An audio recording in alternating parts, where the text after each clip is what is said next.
Praise the Lord कलीसिया। परमेश्वर का जीवित अनुग्रह और शांति आप सभी भाई बहनों पर सदा होती रहे। मैं दिव्या आप सभी का स्वागत करती हूँ परमेश्वर की जीवित हजूरी में। आमीन। मेरे प्रियो, आज मैं आप सभी के लिए बाइबल का एक वचन लेकर आई हूँ जो कि लूका अध्याय 6 के वचन 27 से लेकर 36 तक लिया गया है, जिसका टाइटल है अपने शत्रुओं से प्रेम करना। मेरे प्रियो, ये जो वचन है ये हमें ये सिखाता है कि मसीही विश्वासी का जीवन, उसका प्रेम अपने लोगों के लिए कैसा होना चाहिए। ये वचन हमें ये सिखाता है कि जब हम परमेश्वर की इच्छा के अनुसार जीवन को जीते हैं तो हम संसार और स्वर्ग दोनों आशीषों को बड़ी आसानी से ले पाते हैं। तो आइए आज के वचन को हम शुरू करते हैं और इसको पढ़ने के द्वारा, सुनने के द्वारा आप भी अपनी आशीषों को इस संसार में और परमेश्वर के राज्य में लेने पाएंगे। हालेलुया। तो मेरे प्रियो, आइए हम वचन को शुरू करते हैं। परमेश्वर के वचन में लिखा है, परंतु मैं तुम सुनने वालों से कहता हूँ कि अपने शत्रुओं से प्रेम रखो, जो तुमसे बैर करे उनका भला करो, जो तुम्हें श्राप दें उनको आशीष दो, जो तुम्हारा अपमान करे उनके लिए प्रार्थना करो, जो तेरे एक गाल पर थप्पड़ मारे उनकी ओर दूसरा भी फेर दे, और जो तेरी दूहर छीन ले उसको कुर्ता लेने से भी न रोक। जो कोई तुझसे मांगे उससे दे, और जो तेरी वस्तु छीन ले उससे न मांग। जैसा तुम चाहते हो कि लोग तुम्हारे साथ करें, तुम भी उनके साथ वैसा ही करो।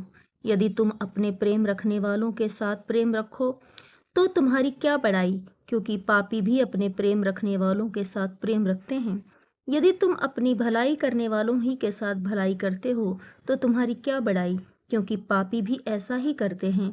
यदि तुम उन्हें उधार दो जिनसे फिर पाने की आशा रखते हो तो तुम्हारी क्या बड़ाई, क्योंकि पापी पापियों को उधार देते हैं कि उतना ही फिर पाएं। वरन अपने शत्रुओं से प्रेम रखो और भलाई करो, और फिर पाने की आशा न रखकर उधार दो, और तुम्हारे लिए बड़ा फल होगा, और तुम परम प्रधान के संतान ठहरोगे, क्योंकि वह उन पर जो धन्यवाद नहीं करते हैं और बुरों पर भी कृपालु है। जैसा तुम्हारा पिता दयावंत है वैसे ही तुम भी दयावंत बनो। आमीन। मेरे प्रियो, ये वचन हमें मसीह का प्रेम दिखाता है कि कैसे मसीह ने अपने लोगों से, अपने बेटे, अपनी बेटियों से, अपनी प्रजा से प्रेम रखा है।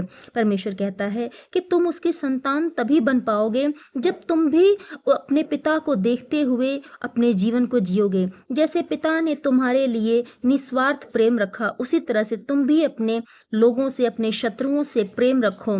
आपने परमेश्वर से पहले प्रेम नहीं किया था, परमेश्वर ने आपसे पहले प्रेम किया था। परमेश्वर ने आपके बिना प्रेम के, परमेश्वर ने अपना प्रेम दिखाया, आपके लिए अपने लहू को बहाया, आपके पापों को अपने ऊपर ले लिया, आपके लिए उसने कोड़े खाए, आपके लिए उसने कलवरी पहाड़ी पर क्रूस को सहा। तो मेरे प्रियो, ये परमेश्वर का प्रेम था आपके प्रति, मेरे प्रति। तो परमेश्वर कहता है कि जैसा तुम्हारे पिता ने तुम्हारे लिए प्रेम रखा, तुम्हारे पिता ने तुम्हारे लिए दया दिखाई, उसी तरह से तुम भी अपने शत्रुओं के साथ प्रेम रखो, अपने लोगों के साथ प्रेम रखो। चाहे वो तुम्हारे दुश्मन ही क्यों ना हो, लेकिन फिर भी तुम उन्हें क्षमा करो। मेरे प्रियो, आप भी पापी थे, मैं भी पापी थी, लेकिन परमेश्वर ने ये नहीं कहा कि नहीं, मैं तो अपनी जो संतान है, जो मुझसे प्रार्थना करते हैं, जो मेरे रास्तों पर चलते हैं, मैं तो सिर्फ उन्हीं के लिए दया दिखाऊंगा। परमेश्वर ने पापियों के ऊपर भी दया दिखाई। यहाँ पर वचन में भी लिखा हुआ है कि परमेश्वर ने कहा है, क्योंकि वे उन पर जो धन्यवाद नहीं करते हैं और बुरे पर भी कृपालु है। यानी परमेश्वर कहता है कि जो बुरे लोग हैं, जो परमेश्वर के खिलाफ हैं, जो परमेश्वर के विरोध में हैं, परमेश्वर उन लोगों पर भी दया दिखाता है। परमेश्वर एक जैसा प्रेम सबके साथ करता है। तो परमेश्वर कहता है कि जब मैं पक्षपात नहीं करता हूँ तो मेरे बेटे, मेरी बेटी, फिर तुम पक्षपात क्यों करते हो? तुम मेरी संतान तभी ठहरोगे जब तुम मेरे जैसा जीवन जियोगे। मसीह यहाँ अपने प्रेम को दिखाता है। यदि आप परमेश्वर के सच्चे बेटे और सच्ची संतान कहलाना चाहते हैं तो आपको भी यीशु की तरह ही प्रेम करना पड़ेगा। आपको भी उनके लिए प्रार्थना करनी है। आपको श्राप देते हैं, जो आपका अपमान करते हैं, आपको उनसे प्रेम रखना है जो आपसे नफरत करते हैं। आपको उनका भला करना है जो आपके विरोध में होते हैं। मेरे प्रियो, जो आपके एक गाल पर थप्पड़ मारे, आपको दूसरा गाल भी कर देना है। आपको हिंसक नहीं बनना है कि उसने मुझे मारा तो मैं भी उसे तलवार मारूंगा, मैं भी उसे छुरा मारूंगा, मैं भी उससे लड़ाई झगड़ा करूंगा। यहाँ आपको हिंसक नहीं बनना है, क्योंकि आप परमेश्वर के बेटे और बेटियां हैं। आप हिंसावादी नहीं हैं।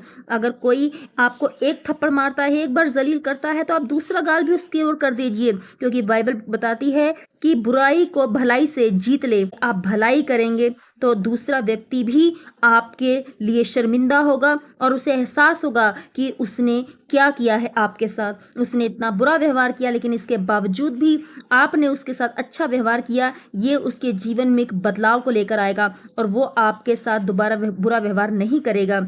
मेरे प्रियो, परमेश्वर हमसे कहते हैं कि अगर तुझसे कोई तेरा कपड़ा मांग ले तो उसे दूसरा कपड़ा भी तू दे देना।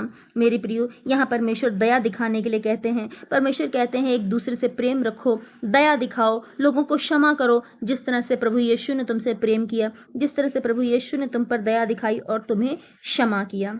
आमीन। परमेश्वर कहते हैं कि अपने लोगों से जिन्हें तुम पैसा देते हो, उधार देते हो, उनसे कभी भी इस आशा से पैसे न दो कि तुम्हें फिर वापस चाहिए। फिर तुम में और फरीसियों में, तुम में और उन लोगों में क्या फ़र्क रह जाएगा जो परमेश्वर के लोगों को तंग करते हैं, उनसे रुपया मांगते हैं, उनसे पैसा वसूल करते हैं। परमेश्वर कहता है तुम परमेश्वर के बेटे और बेटियां हो। यदि तुम किसी की मदद करते हो, तुम किसी को पैसा देते हो, उधार देते हो, तो उस गरीब पर दया करो और उसे देकर दोबारा मत मांगो, क्योंकि तुम्हें देने वाला तुम्हारा प्रभु यीशु मसीह है।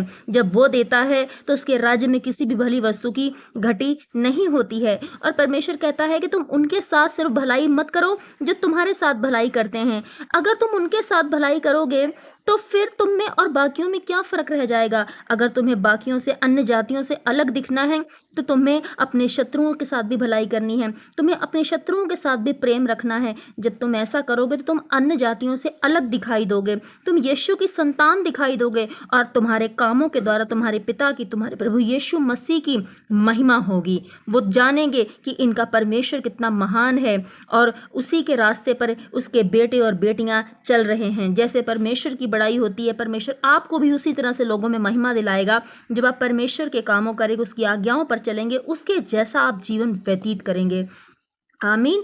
तो मेरे प्रियो, इस वचन में ज़्यादा कुछ समझाने लायक नहीं था, क्योंकि परमेश्वर ने सरल और साफ शब्दों में यहाँ पर कहा है कि तुम्हें बस एक दूसरे से प्रेम करना है, लोगों को माफ़ करना है, जो तुमसे नफरत करते हैं उनके लिए प्रार्थना करनी है, जो तुम्हें श्राप देते हैं उनसे तुम्हें प्रेम करना है, प्रार्थना करनी है, और तुम्हें लोगों की मदद करनी है, दया दिखानी है, उनके पापों को क्षमा करना है। यदि तुम चाहते हो कि तुम्हारे साथ भी लोग ऐसा ही व्यवहार करें तो पहले तुम्हें उनसे व्यवहार करना पड़ेगा।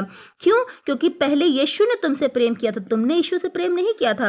तो परमेश्वर कहते हैं तुमने तो मुझे जाना भी ना था, फिर भी मैंने तुम्हारे लिए अपने लहू को बहा दिया, ये मेरा प्रेम था। उसी तरह से तुम भी बिना किसी स्वार्थ के, चाहे वो जानने वाले हो, चाहे वो अनजान हो, चाहे वो आपका रिश्तेदार हो, चाहे वो आपका शत्रु हो, आपको भी यीशु की तरह ही निस्वार्थ प्रेम करना है अपने शत्रुओं के साथ। जब आप ऐसा करते हो तो आप परमेश्वर की संतान ठहरोगे, और जो परमेश्वर की संतान है वो परमेश्वर की राज्य की अधिकारी होगी। परमेश्वर के आप जितनी भी आशीषें हैं उनके अधिकारी होगे, और कोई भी आशीष आपसे दूर न रहेगी। हालेलुया। तो मेरे प्रियो, आज के वचन के द्वारा आपने जो कुछ भी सीखा है, परमेश्वर आपको इसके लिए ब्लेस करे। आप अपने आत्मिक जीवन में इन सारी आशीषों को लेने पाएं जो परमेश्वर ने आपके लिए रखी हैं। मेरा विश्वास है कि आज की वीडियो के द्वारा आपका मन परिवर्तन हुआ है, आपका हृदय परिवर्तन हुआ है। यदि आपके दिल में किसी के प्रति भी, अपने भाई बहन के प्रति कड़वाहट है, चाहे अपने कलीसिया के लोगों के साथ आपका मतभेद है, मनमुटाव है, तो आज ही आप परमेश्वर के इस वचन को पूरा करें, जाएं और उन लोगों को क्षमा करें, मेल मिलाप करें, क्योंकि परमेश्वर ने आपको यही आज्ञा दी है। यदि आप कलीसिया में जाते हैं लेकिन एक दूसरे के साथ आपका विरोध है, कुड़कुड़ाहट है, नफरत है, आप एक किसी बहन के साथ या किसी भाई के साथ आपके संबंध अच्छे नहीं हैं, और आप से सोच रहे हैं कि मैं चर्च में जाऊंगा, कलीसिया में जाऊंगा, संगति में जाऊंगा और परमेश्वर के दास मुझ पर ले हैंड करेंगे और मैं चंगा हो जाऊंगा, मैं हील हो जाऊंगा, तो मेरे प्रियो, ऐसा नहीं है। जब तक आप मेल मिलाप नहीं करेंगे, जब तक आप लोगों को क्षमा नहीं करेंगे, आप प्रेम नहीं करेंगे, तब तक आपको आशीष नहीं मिलेगा, आपका छुटकारा नहीं होगा। क्योंकि परमेश्वर भी कहते हैं कि यदि तू परमेश्वर की वेदी के पास भेंटों को लेकर आया है और तेरा भाई नाराज है तो जा पहले अपने भाई से मेल मिलाप कर, तब आकर तू परमेश्वर के लिए भेंट को चढ़ा और तभी तेरी भेंट स्वीकार की जाएगी। तो मेरे प्रियो, ये जो जीवन है ये हमारी आशीष और हमारे छुटकारे को लेने में बहुत बड़ा योगदान है। जब आप ऐसा जीवन जीते हैं तो शैतान आपके अंदर नहीं टिक सकता, चाहे वो बीमारी हो, चाहे वो कोई कैंसर हो, चाहे वो कोई कर्ज हो, कोई श्राप हो। आपके अंदर, आपके परिवार में, आपकी फैमिली में, आपके ब्लड लाइन में वो कर्ज का आत्मा कभी भी काम नहीं कर सकता है, क्योंकि आपके अंदर मसीह का प्रेम, मसीह का जीवन, मसीह का स्वभाव पूरी तरह से आ चुका होता है। हालेलुया। तो ये हमारे एक छुटकारा लेने का बहुत अच्छा तरीका और रास्ता है। आपको पहले मसीह जैसा जीवन जीना है, मसीह का प्रेम, मसीह का स्वभाव अपने अंदर लेके आना है। जब आप ऐसा करेंगे तो परमेश्वर की आशीषों को बड़ी आसानी से लेने पाएंगे। आमीन। तो यदि ये वीडियो आपको अच्छी लगी है तो प्लीज़ इस वीडियो को ज़्यादा से ज़्यादा शेयर करें, कमेंट करें और मुझे ज़रूर बताएं कि आप मेरी वीडियो कहाँ से देख रहे हैं। मैंने पहले भी आपसे पूछा था लेकिन बहुत कम लोगों ने बताया था। मैं आपसे फिर रिक्वेस्ट करती हूँ, आप मुझे ज़रूर बताएं कि आप लोग कहाँ से देख रहे हैं, मेरे भाई और मेरी बहन, ताकि मैं जान सकूँ कि परमेश्वर के लोग कहाँ से इस परमेश्वर के वचन को सुन रहे हैं, परमेश्वर का वचन कहाँ तक जा रहा है। हालेलुया। और जब आप लिखेंगे, कमेंट करेंगे तो मुझे बहुत ज़्यादा दिल से खुशी होगी और मैं ऐसे ही आपके लिए अच्छी अच्छी वीडियो को और भी ज़्यादा लेकर आऊँगी। आमीन। तो मिलती हूँ आपसे अगली वीडियो में, तब तक के लिए आप सभी को मेरा जय मसीह की। God bless you all.